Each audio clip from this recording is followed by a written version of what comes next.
no telão. Versículo 45 diz assim: e logo obrigou o seu discípulo a subir para o barco e passar adiante para o outro lado, a Betsaida, enquanto ele despedia a multidão. E tendo despedido, foi ao monte para orar. E sobrevindo a tarde, estava o barco no meio do mar, e ele sozinho em terra. E vendo que se fadigavam a remar, porque o vento lhe era contrário, perto da 4ª vigília da noite, aproximou-se deles, andando sobre o mar, e queria passar diante deles. Mas, quando eles o viram andar sobre o mar, pensaram que era um fantasma, e deram grandes gritos, porque todos os viram e perturbaram-se. Mas logo falou com eles e disse-lhes: tende bom ânimo, sou eu, não temais. E subiu para o barco para estar com eles, e o vento se aquietou. E o vento se aquietou. E o vento se aquietou. E entre si ficaram muito assombrados e maravilhados, pois não tinha compreendido o milagre dos pães antes, e os seus corações estavam endurecidos. Podemos assentar com a sua Bíblia aberta, como bereanos, para a glória de Jesus. Irmãos, estamos dentro de uma narrativa que ela tem um contexto. E qual é esse contexto, pastor? O contexto é que eles vêm de uma alimentação de 5.000 homens.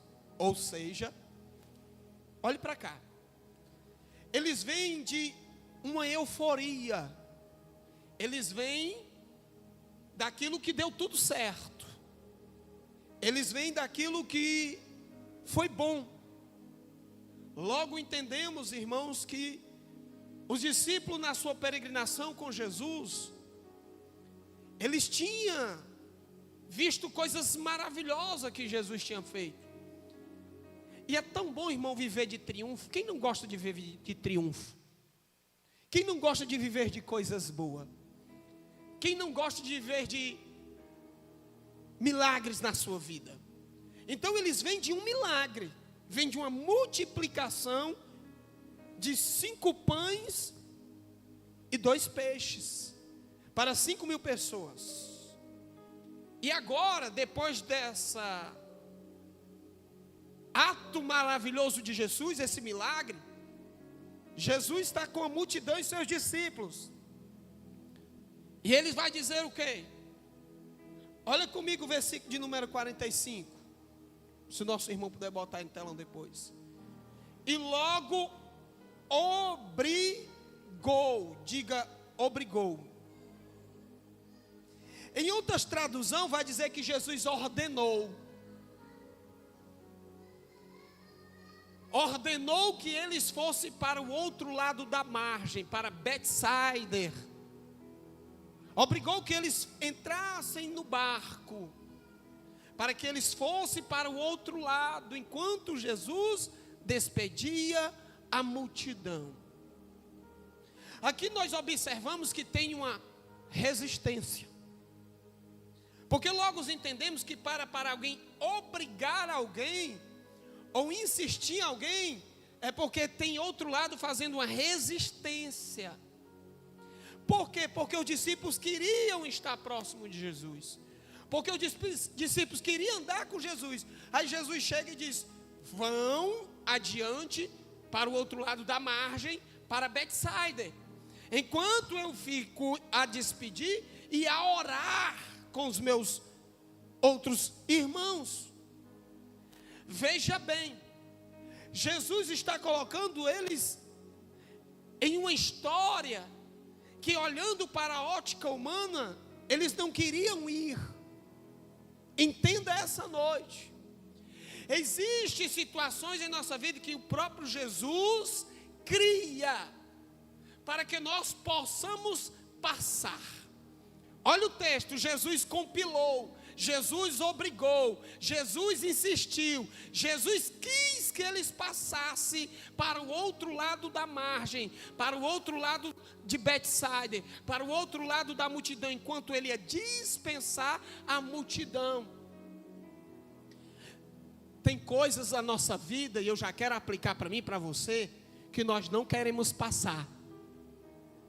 Tem coisas na nossa vida que nós não queremos passar, mas iremos passar. Quem quer passar pelo luto aqui? Eu quero mexer com você essa noite. Quem quer passar por luto aqui? Ninguém. Mas nós iremos passar. Quem quer passar por desemprego aqui? Mas nós iremos passar. Eles iriam passar para o outro lado da margem, para Betsaida.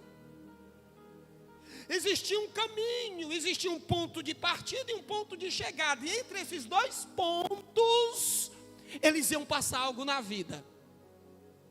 Agora venha comigo nessa noite. Eu sou discípulo de Jesus. Eu estou obedecendo a sua ordem. E por que eu estou passando por isso? Vou repetir para você essa noite. Eu sou discípulo de Jesus. Eu estou obedecendo aí para o barco. E por que eu vou passar uma tempestade em minha vida? Porque o fato de nós obedecermos a Deus, o fato de nós sermos submissos a Deus, o fato de nós obedecer o chamado de Deus, não quer dizer que não passaremos por tribulações. O fato de eu estar na casa de Deus, de eu me congregar, de eu ser obediente, de eu fazer tudo certinho, não quer dizer que eu não irei passar por algumas turbulências em minha vida. Mas o discípulo tem que entender isso. O apóstolo tem que entender isso. O pastor tem que entender isso. O membro tem que entender isso. O congregado tem que entender isso.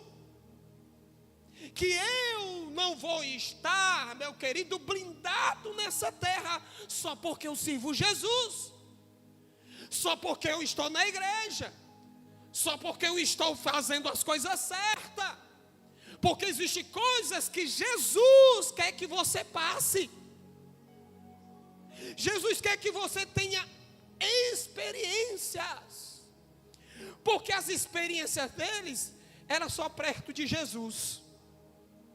As experiências deles eram só em ambientes que Jesus estava. Os ambientes deles eram só onde Jesus estava próximo. Mas agora Jesus está dizendo: eu vou deixar eles ter as próprias experiências. Vou repetir nessa noite: Jesus vai deixar você ter as suas próprias experiências.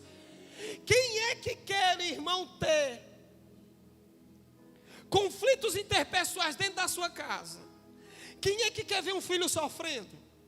Quem é que quer ver um filho caindo?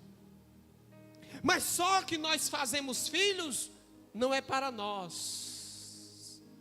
E vai ter uma hora que o pai vai te deixar sozinho. Vai ter uma hora que o pai vai te deixar você enfrentar algumas tempestades na vida. Vai ter uma hora que você vai pensar e vai se sentir: estou sozinho. Existia, irmão, a vontade de que eles passassem para o outro lado. A Bíblia vai dizer que Jesus compeliu, Jesus obrigou, Jesus insistiu que eles passassem. Mas eu quero dizer uma coisa para você: foi o próprio Jesus que botou eles dentro dessa tempestade.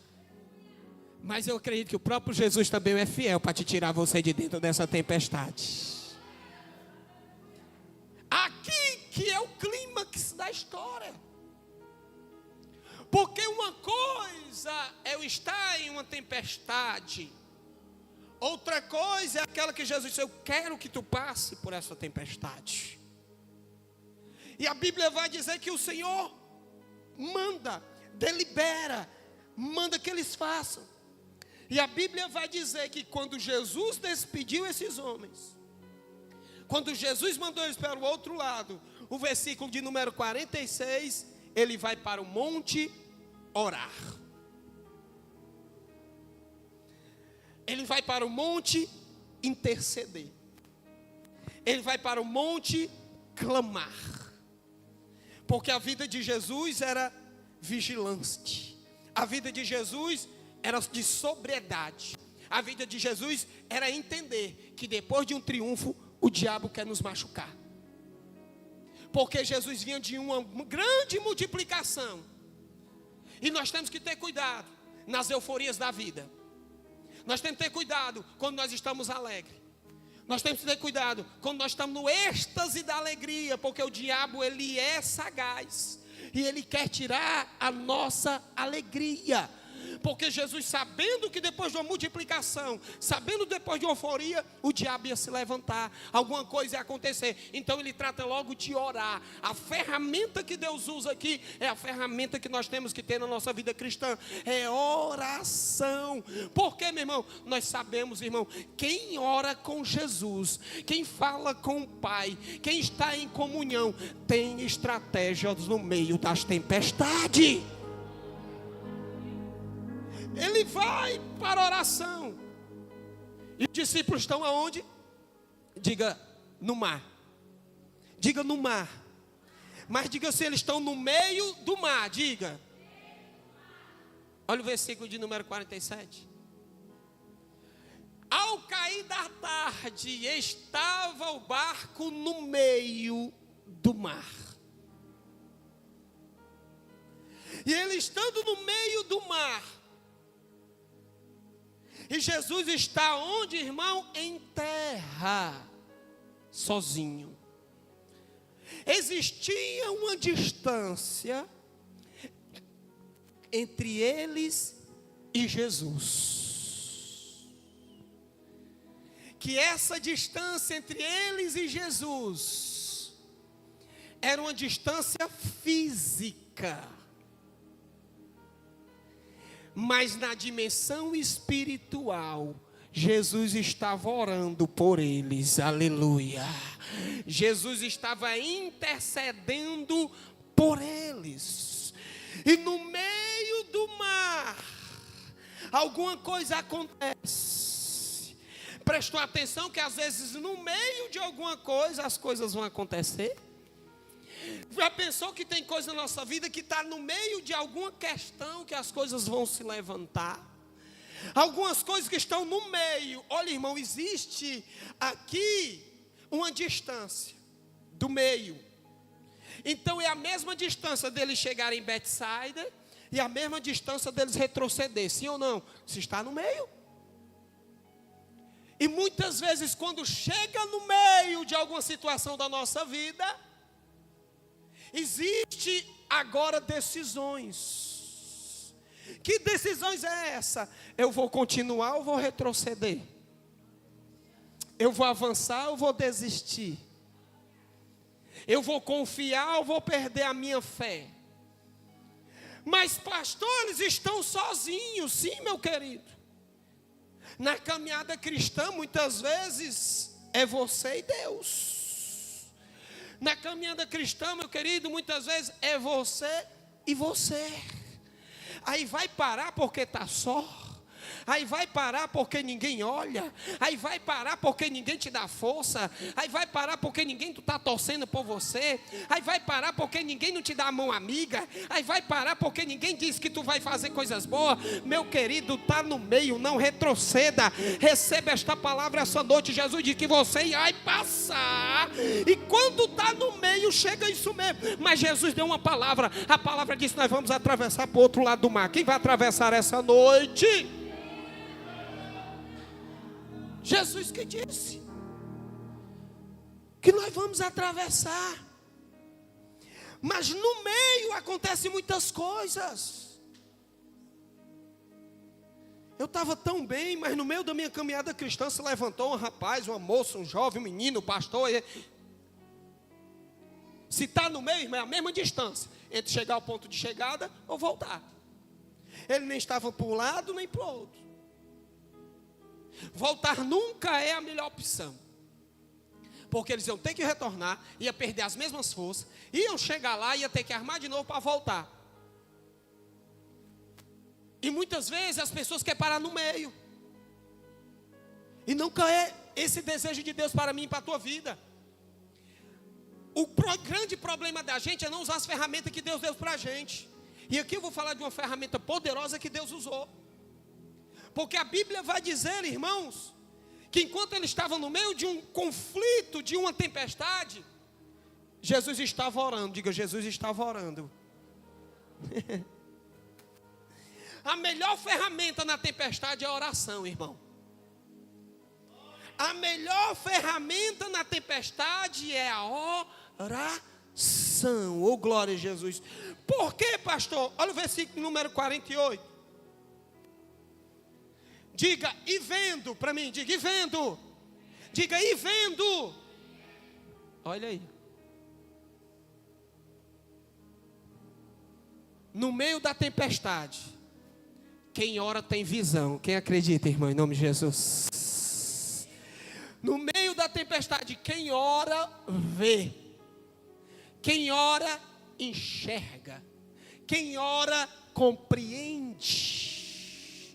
A Bíblia vai dizer que Jesus, vendo o que? A dificuldade, a fadiga deles remar. Você não vê em nenhum momento na narrativa os discípulos orando.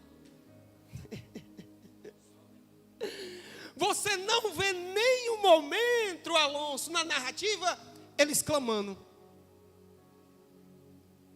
Você não vê nenhum momento eles pedindo a Deus a misericórdia. Porque quando nós estamos em conflitos, em guerra, os ventos estão contrários. Olha, porque os ventos eram contrários. Nós fechamos as nossas visões.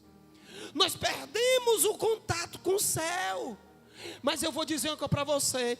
Ainda tem gente orando com visão dentro da casa do Senhor Jesus. Ele vendo, porque ele estava orando. Eu estou vendo alguma coisa ali. Eles estão fracos. Eles estão fadigados, o texto diz. E eles estão remando demais. E outra, eles rema. E as coisas não saem do lugar.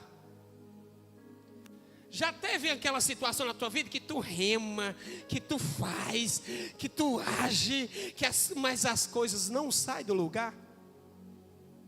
Já teve aquele período que você faz, meu irmão, eu estou remando, mas as coisas não conseguem sair. Está tudo no mesmo jeito, é um ciclo vicioso, as coisas acontecem da mesma forma. Eles estavam remando, e remando contra a tempestade. Os ventos estavam batendo contrário, o texto vai dizer contrário. E eles estavam perdendo as forças. Por quê, pastor? Porque eles estavam agindo com as suas próprias forças. Eles estavam agindo com os seus próprios braços. Eles estavam agindo com suas próprias intelectualidades. Ali eram pescadores, homens que conheciam os mais revoltos. Mas eu quero dizer uma coisa para você, meu irmão. A nossa tecnologia, os nossos conhecimentos, os nossos diplomas, os nossos bacharel, as nossas qualificações, não chega a tecnologia da graça de Deus sobre a minha vida e a tua vida para a glória de Jesus. Não adianta, o que tem gente, irmão, lutando sozinho e está cansando. Luta sozinho, está cansando. Mas eu quero dizer uma coisa para você, irmão, nessa noite. A Bíblia já diz que Jesus estava vendo. Jesus está vendo o teu cansaço. Jesus está vendo a tua fadiga. Jesus está vendo a tua peleja, a tua luta. Jesus está vendo o teu sofrimento, meu filho. Ele está vendo que tu está no meio dessa tempestade. Jesus está vendo o teu clamor. Jesus está vendo a tua peleja. Jesus está vendo que você está em ponto de desistir. Jesus está vendo. Ele está vendo. Por quê? Porque ele está em contato com o Pai. Mas Jesus, vendo eles, deixa observando o que eles vão fazer no meio da tempestade. Jesus fica observando eles. Porque o texto é muito forte e categórico em nos dizer que quando Jesus vê eles, e vê que os ventos estão batendo o contrário, Jesus vai atender eles. Mas só que na quarta vigília. Tem uns crentes apressadinhos, né? Jesus, tu não está vendo não esses ventos? Jesus não está vendo essa peleja? Calma, tu aguenta mais umas rajadas de vento. Calma, tu ainda aguenta umas tempestades na tua vida. Por quê? Porque é didático. Aleluia, é pedagógico, é experiência que Deus está te dando, é coisas novas que Deus está fazendo. Pastor, é luta, mas é desse mesmo jeito que Deus faz na nossa vida. Pastor, mas eu sirvo a Deus, eu oro a Deus, eu tenho misericórdia, eu faço. E esses ventos, Jesus está dizendo, eu estou te experimentando, eu estou fazendo coisas na tua vida, eu estou fazendo modelação espiritual, eu estou organizando o teu barco, eu estou mexendo na tua vida, eu estou fazendo coisas grandes acontecer. Mas é necessário que você compreenda. E não se preocupa que eu estou vendo. Você não está só. Eu fui interceder para o Pai, eu fui falar com a multidão, eu fui falar com o Senhor pela tua vida, eu fui interceder por você. Não será essa tempestade que vai te abater, não será esse problema que vai te tirar, não será essa situação que vai deixar você longe da presença. Tenha calma, essa navegação não vai estourar, você não vai morrer, porque eu estou chegando na tua vida. Calma, calma. E o texto vai dizer que na quarta vigília da noite, o vento quebrando o barco, e eles na navegação, mas não clamam, mas não pedem orientação a Deus. A ferramenta da oração é de suma importância quando nós estamos nesse vento ao contrário, porque nós vamos perder a visão. E o texto vai dizer que Jesus se aproxima deles, se aproximou deles. Jesus ainda não entra dentro do barco, Jesus só se aproxima.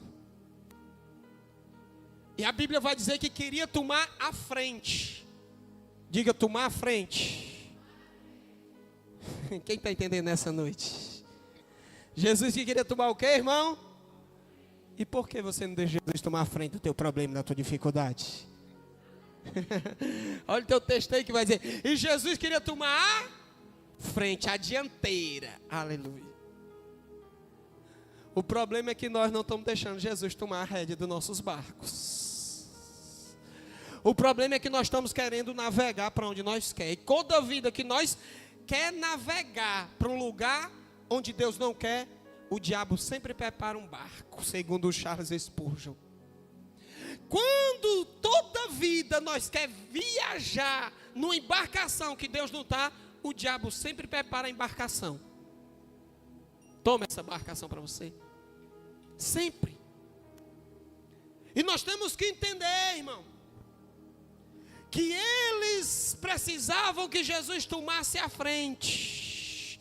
Diga para essa pessoa que está do seu lado aí, por favor, diga assim, deixa Jesus tomar a frente, irmãos. Diga para, deixa Jesus tomar a frente, minha filha. Alonso, deixa Jesus tomar a frente.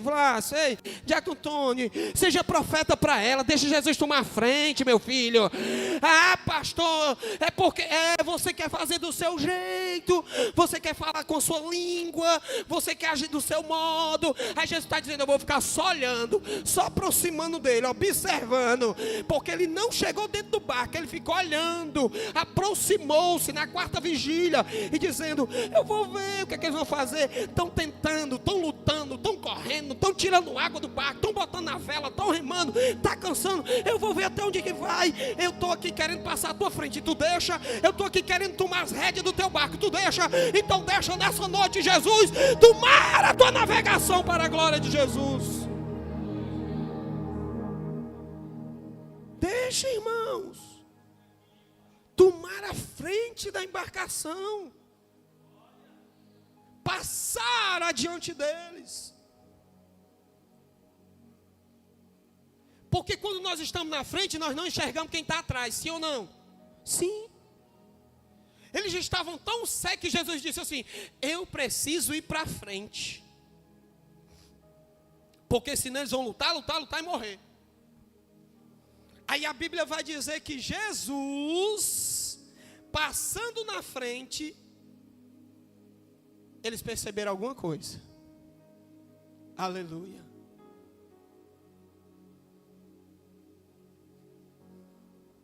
Eles perceberam alguma coisa. A Bíblia vai dizer, ó, e eles, porém, vendo, oh glória, começaram a enxergar alguma coisa. Começaram a ouvir alguma coisa. Começaram a ver alguma situação.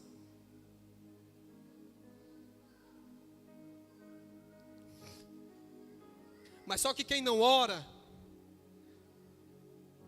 vê alguma coisa, mas não consegue chegar a Jesus. Quem não ora, enxerga muita coisa, só não consegue enxergar Jesus. Porque a Bíblia vai dizer que eles começaram a ver. Epa, estou vendo alguma coisa. Só que eles perderam a imagem de Jesus. O globo ocular deles na tempestade estavam embaçados. As suas córneas e as suas pupilas não conseguiram enxergar Jesus. Porque pense no negócio complicado, é quando nós estamos na peleja, nós não conseguimos enxergar Jesus. O povo de Israel estava na luta, sim ou não? Sim ou não? Sim. Conseguiram enxergar quem? Diga um gigante. Conseguiram enxergar um gigante. Estava na luta, é um gigante. Davi conseguiu enxergar um gigante? Não. Davi conseguiu enxergar o Deus dele, que é mais gigante que os problemas deles, aleluia. Foi isso que nós temos que entender, irmão. É enxergar que nós temos um Deus maior que o nosso problema. A Bíblia vai dizer, Alonso, que eles veem algo andando sobre o mar. Mas só que eles veem que, a Bíblia diz, um fantasma, olha. É um fantasma. Quem foi que criou a situação do barco? Quem foi? Diga, Jesus. Jesus está fazendo as coisas e nós dizendo que é um fantasma. Jesus está fazendo as coisas e nós estamos dizendo que é o macumbeira, a macumbeira. Está entendendo? Jesus está fazendo, aí nós dizendo, foi a língua da fulana que se levantou contra mim.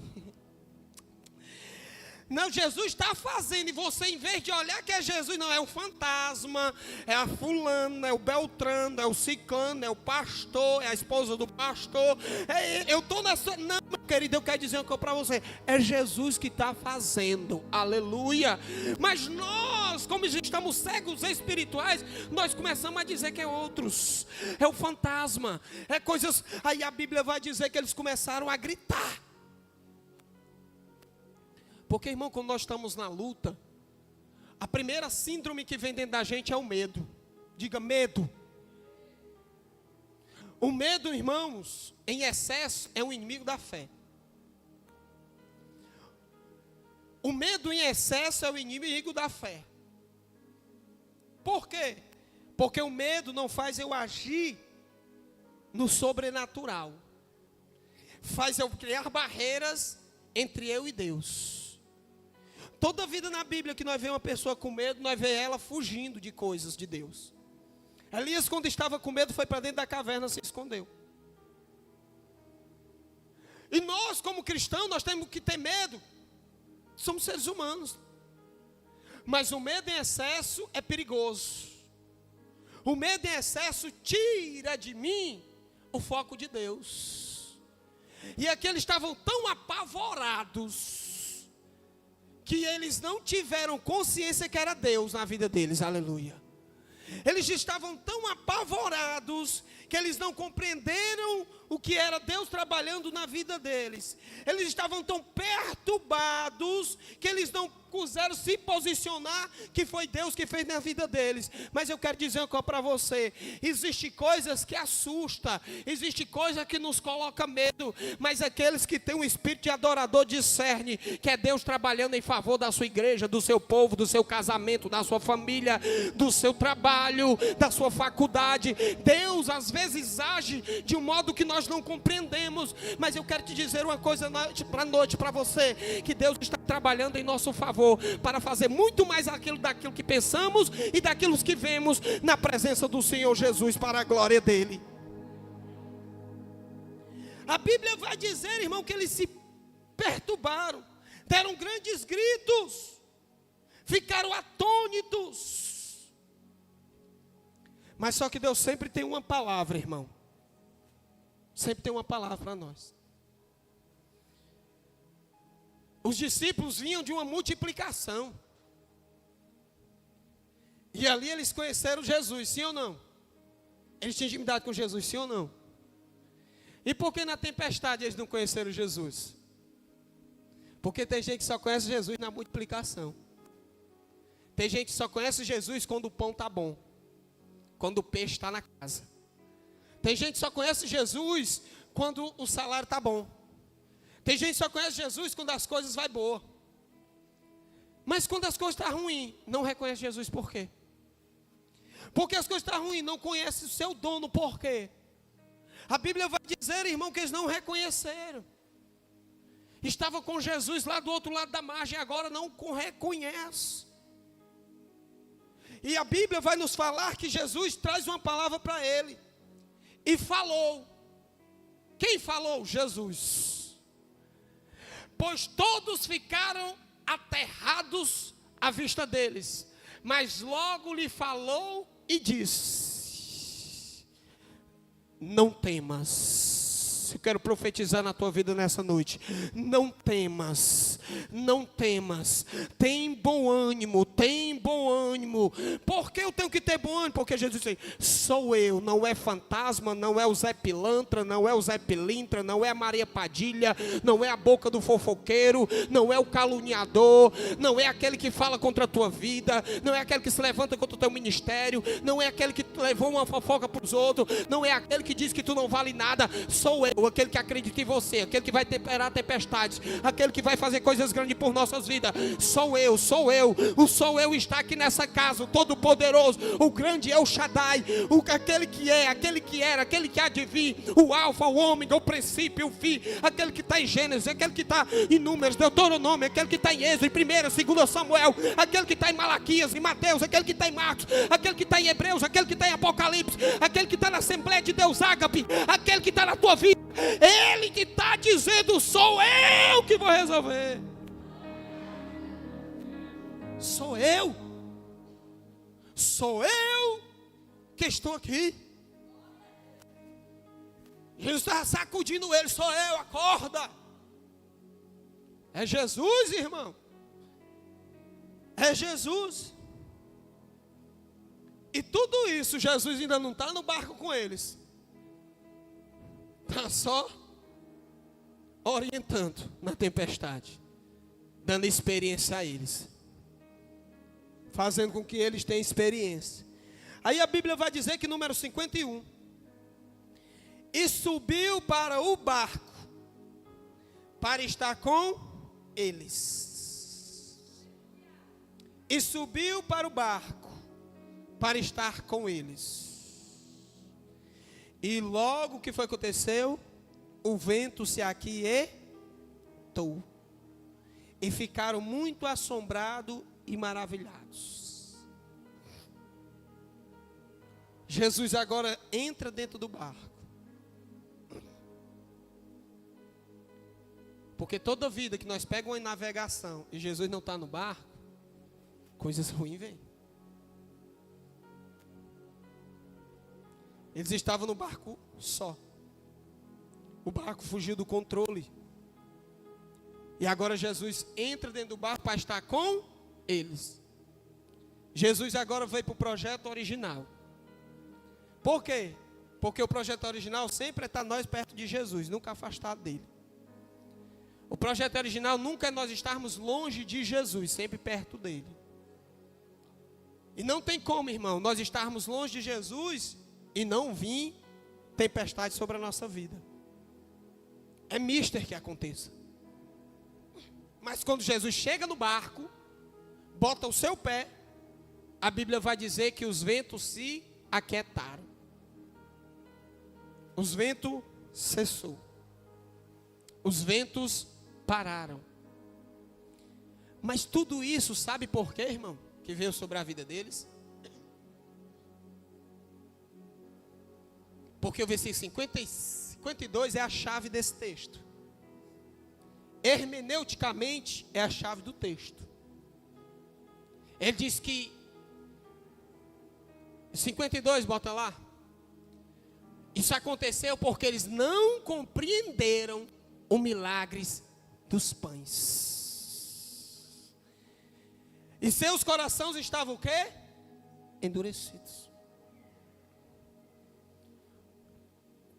Grande chave hermenêutica do texto é essa. É Deus fazendo por nós e nós não compreendendo as coisas de Deus.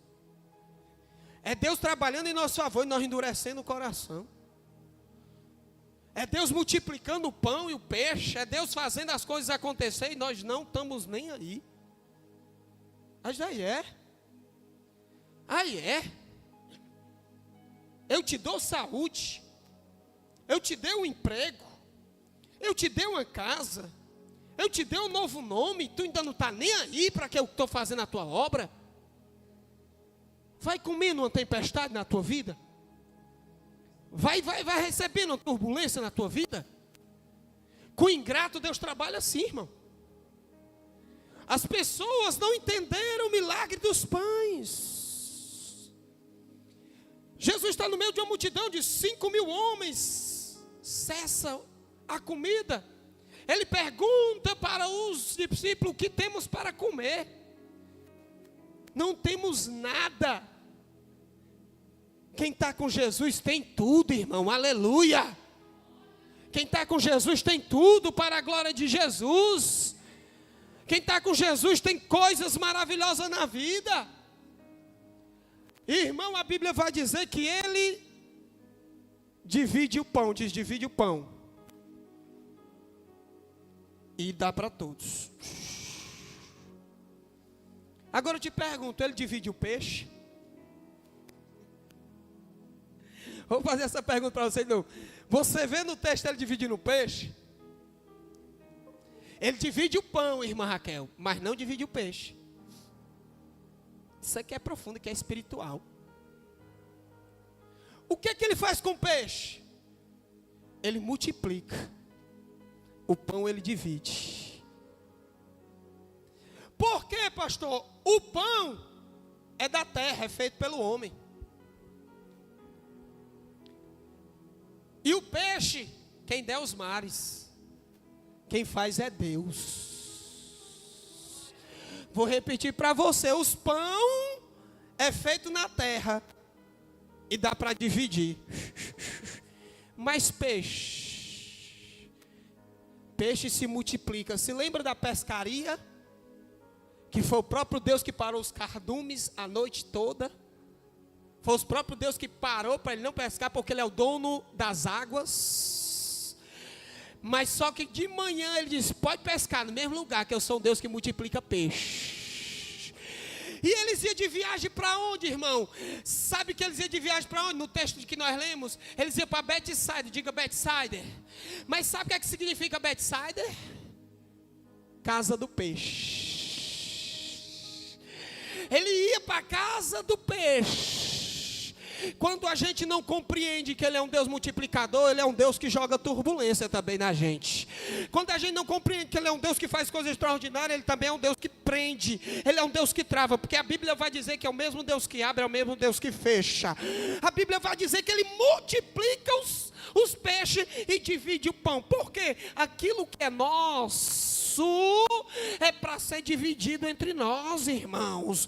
É para ser dividido entre a congregação, irmão. É para ser dividido entre a comunidade, irmãos.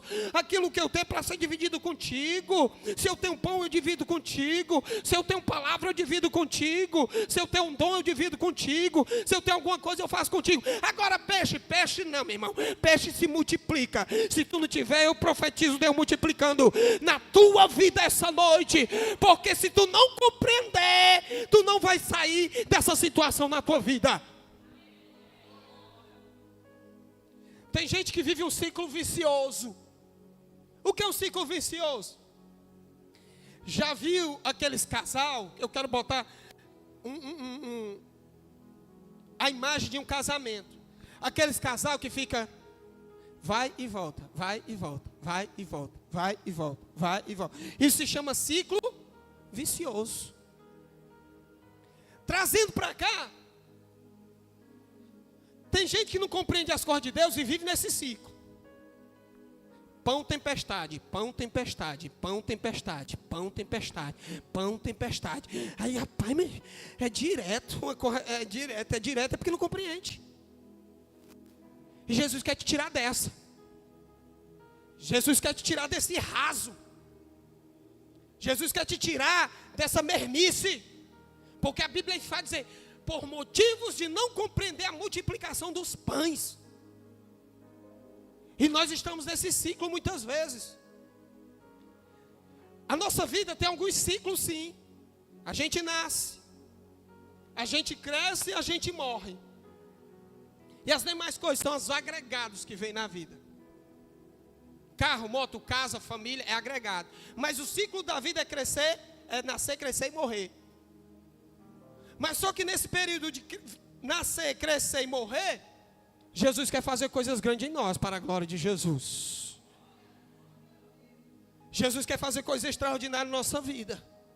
Jesus está dizendo, eu vou partir para o Pai, vocês vão ficar nessa mesma situação. Vocês vão ficar nessa mesma vibe que vocês têm. É por isso que eu estou aqui treinando vocês, Jesus está dizendo. É por isso que tem momento que vocês têm que ir só na navegação para ver como é que vocês estão. É por isso que tem hora que eu preciso ficar afastado para ver como é que vocês se comportam. E é desse jeito que Deus trabalha com a sua igreja e com o seu povo. E que nós nessa noite possamos daqui compreender que no meio de algumas situações da vida, Deus quer nos mostrar coisas extraordinárias. Por quê? Porque a Bíblia vai dizer que eles ficaram assombrados e maravilhados. Talvez eles pensavam, nunca mais vão ver coisas maior do que essa.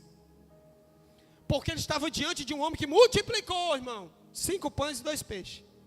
Aí eles, nunca mais eu vou ver coisas grandes. Aí eu é? Pois eu vou te botar numa experiência mais louca aí dentro da tua vida. Aí ele bota no meio da tempestade e bota eles como ele aparece para eles andando. Olha a diferença de quem ora e quem não ora. Jesus foi orar sim ou não? Sim. Quem ora passa pelos problemas andando por cima dos problemas. Tem problema, mas vive como não se tivesse. Porque todo mundo aqui tem problema, irmão. Mas as pessoas têm que viver como não tivesse. E já os outros estavam perecendo, andando com suas próprias forças. E Jesus nos mostra, irmão, que quando nós estamos em oração, Deus nos abre a nossa visão. E Deus quer fazer isso contigo essa noite, abrir a tua visão. Abrir a tua visão para coisas extraordinárias. Talvez você vai dizer, eu nunca mais vi nada, eu nunca mais vi acontecendo nada, nunca mais... Mas Jesus está dizendo assim, você vai ver. Você vai ver ao ponto de se maravilhar e ficar assombrada. Você está, meu irmão, nessa posição de receber essas coisas de Deus? Enquanto vir, meu irmão, entenda que é Deus fazendo em nossas vidas. Ele é onisciente, onipresente, onipotente. Ele controla e sabe de todas as coisas.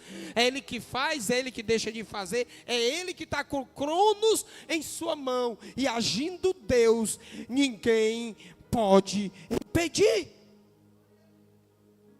É por isso que ele termina dizendo: tende bom ânimo. Sou eu, não tem mais.